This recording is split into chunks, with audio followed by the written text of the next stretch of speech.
On va reparler de ce système à 3 de Tourelle. C'est sa philosophie, c'est sa patte. Ça n'a pas marché. Et les Parisiens, quand ils sont repassés à 4, ça a fonctionné. Chelou quand même. Salut à tous, footeuses et footeux de la famille, c'est Thomas. Fin du match entre le PSG et le SCO d'Angers dans cette 3e journée de la Ligue 1 Conforama Bobalpa. Vogica, Poltron et Sofa, Igena, tout ce que vous voulez. Tant qu'il y a des rimors, des meubles en kit, 3 buts à 1 pour les Parisiens. Un but d'Mbappé, Cavani et Neymar. Bon, la MCN, triplette à marquer. Et un but de Morgany sur penalty. Morgany qui marque son 3e but de la saison. Quand même, Parisiens qui sont premiers avec 9 points. Et les Angevins qui sont 19e avec 3 défaites avec 0 points. Ça va être compliqué pour les hommes de Stéphane Moulin. Mais en même temps, il l'a dit que toutes les saisons pour le SCO, c'est le maintien avec un petit budget, donc c'est pas non plus comment dire, incommensurable pour les Angevins de se maintenir, mais s'ils vont vivre une saison forcément comme les autres. En tout cas, les Parisiens qui sont assez efficaces, c'est le cas de le dire, parce qu'ils n'ont pas été dingue en première mi-temps, avec donc un système à 3 derrière pour Tourelle. Donc, comme je vous disais, c'est un peu ce qu'il veut instaurer au Paris Saint-Germain, avec donc Thilo Kehrer, le jeune défenseur international espoir allemand qui est là, avec Silva donc en rôle de central, Kipembe le 3e larron, sur le côté justement Meunier, tout va bien, Di Maria en latéral, c'est un peu du Mourinho, ça a été un peu dégueulasse, il a été nul justement, enfin c'est pas de sa faute, mais il a été complètement perdu, il montait trop, donc ça déséquilibrait. Au milieu de terrain, donc Marquinhos un peu derrière en rôle de sentinelle, Rabiot justement tout seul en patron, il a été bon justement quand il est vraiment pas le brassard de capitaine, mais quand on voit qu'il a la lumière sur lui, il a été vraiment bon en box-to-box, il a récupéré, il a percé, il était à l'origine d'un but parisien, c'était bien, et du coup Neymar en numéro 10 et Mbappé et Cavani.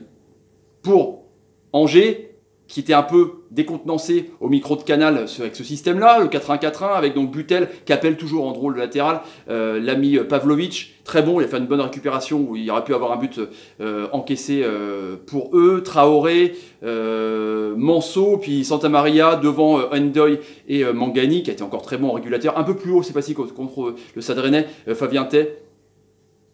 Reine Adélaïde devant, on va reparler, mais c'est pas non plus, voilà, c'était pas génial parce que lui, en milieu de terrain, il était meilleur, je trouve, pour percer un peu en box-to-box contre Rennes, mais là, en rôle de point de fixation, quand Kanga est rentré, justement, c'était un peu mieux, et Fulgini sur le côté. Première mi-temps, on voit justement les Parisiens qui sont bizarrement pas fait pour les automatismes. On voit que Di Maria du coup monte beaucoup trop, ça passe beaucoup justement en contre de son côté. On voit que Kehrer est un peu trop lourd, il fait beaucoup de fautes, il va d'ailleurs en faire une qui va coûter un but au Paris Saint-Germain. Rabiot est obligé de compenser un peu parce que Marquinhos du coup lui va compenser les conneries de Kehrer.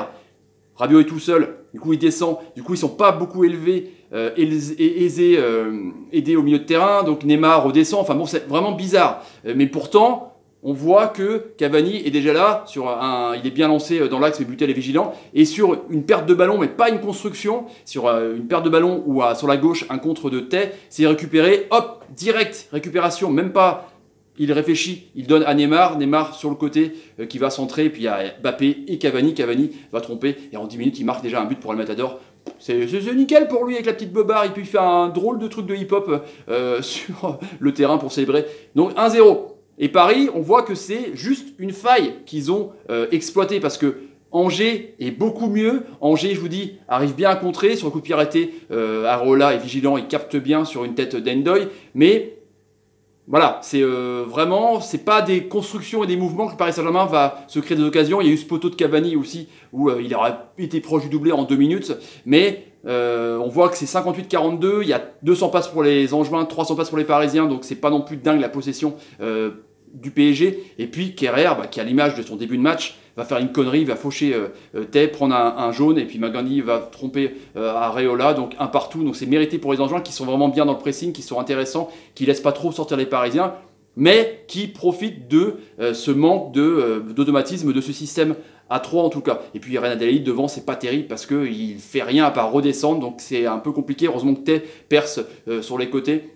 Une deuxième mi-temps revue vraiment par Tourelle, où il sort Kehrer, qui pas été terrible, pas non plus jeter la pierre, hein, à l'image de Khaled Takar aussi à l'OM qui vient d'arriver, qui a fait un match tout ripou. Bah, Kerrer fait un match tout ripou, mais c'est pas grave, il est jeune, il va progresser pour se mettre un peu dans le moule. Mais du coup, il revient à 4 avec Ensoki qui rentre. Et du coup, Di Maria qui remonte un peu. Et là, du coup, on voit que Di Maria, quand il remonte un peu, il y a un superbe mouvement où Ensoki décale Di Maria centre, et puis Mbappé il fait paf, une superbe reprise de volée, un peu à l'image de Diony. Et Kazri un peu sur le côté droit là, elle est topée, et puis donc ça trompe Butel, donc déjà 3e but pour Mbappé, c'est assez énorme. Donc on voit vraiment que les Parisiens sont mieux, plus équilibrés, mieux dans les mouvements, mais c'est vraiment aussi à l'image de Di Maria qui propose plus sur son côté, et du coup bah, les Angevins qui étaient bien dans le système à 3 parce que encore une fois ils profitaient du manque d'habitude de ce système, bah là ils sont complètement perdus, ils sont complètement, voilà, ils font absolument rien, ils sont dans leur camp.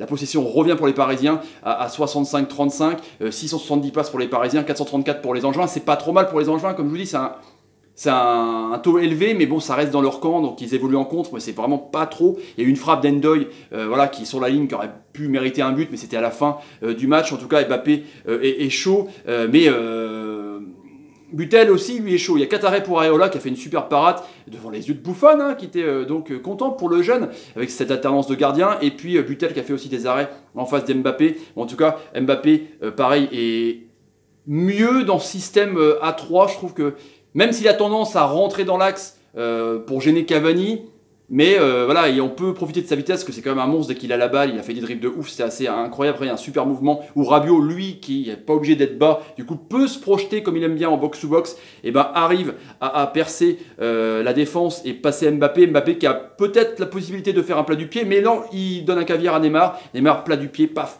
3-1. Et ensuite, on voit que Angers a tête sous l'eau. Angers, je vous dis, à part il tire une fois, deux tirs. 8 en première mi-temps, 2 tirs en demi-temps, donc c'est quand même faible. Donc on voit que voilà, Angers a essayé vraiment de ne pas en prendre plus de buts. Cavani a été très très bon. On voit que quand Kanga est rentré, un vrai attaquant, bah lui il fait une frappe directe après son entrée, donc c'était un mauvais coaching de Moulin qui aurait peut-être fait rentrer plus tôt, parce que c'est vrai que Renan Daïd était vraiment esselé, il n'a pas fait grand chose, le pauvre en tout cas. Après, on voit que dans les tops et les flops, bah du coup il y a ce système un peu de Tourelle. Je ne sais pas si c'est un désaveu pour lui d'avoir mis à 4, mais c'était pas dingue. Après, est-ce que c'est Kerrer qui n'était pas habitué, le positionnement de Di Maria, bon après on va voir si Alves, Kurzawa ou peut-être un autre latéral va peut-être compenser ça. Que Kerrer aussi peut jouer latéral aussi. Marquinhos au milieu de terrain, c'était pas mal, mais c'était pas dingue. On a vu un bon Rabiot, un bon Mbappé, Cavani en forme. Neymar en numéro 10 sur son côté, c'est exactement parfait. Mais en tout cas, quand il a les clés du jeu, bah, il est bien, il fait des passes précises. À un moment donné, il a fait une passe pour Mbappé qui était aussi géniale. En tout cas, un pari concerné qui peut changer de système, Tourelle qui peut changer de système, qui n'hésite pas non plus à se remettre en question. On va voir sur ce système à 3 justement. Et puis Angers bah, qui est dans le dur, parce que 3 défaites, qui est pas mauvais, hein. Mais il manque un numéro 9, quoi. On voit Toko Ekambi qui commence à manquer petit à petit, et quand Mangani est plus haut en première mi-temps, c'est bien parce que c'est lui le patron de l'entrejeu, parce qu'Indoy a tendance à monter et à mettre un peu de physique, mais quand Mangani est trop bas, et ben Angers disparaît. Voilà les amis pour le débrief de ce PSG Angers. Mettez des commentaires sur ce que vous pensez un peu de cette prestation parisienne et du système A3, et si vous avez envie de vous abonner à la chaîne, n'hésitez pas à taper sur ma ganache. Partagez la vidéo sur Facebook et Twitter, et suivez-moi sur Facebook et Twitter. Bah ouais, c'est comme ça, hein. Je mets des petits sondages et régulièrement je mets un petit peu mes impressions sur le football. Mettez des pouces quand l'ami Neymar vous fait de bonnes passes. Merci Neymar. Bah oui, t'es un génie Neymar. Et n'hésitez pas à vous abonner. J'ai déjà dit, c'est tout pour le moment. Allez, à tout à l'heure les amis. Ciao, ciao, ciao, ciao et ciao. Ça change les saluts. Bah ouais, carrément. Italien, c'est bien aussi. C'est bien.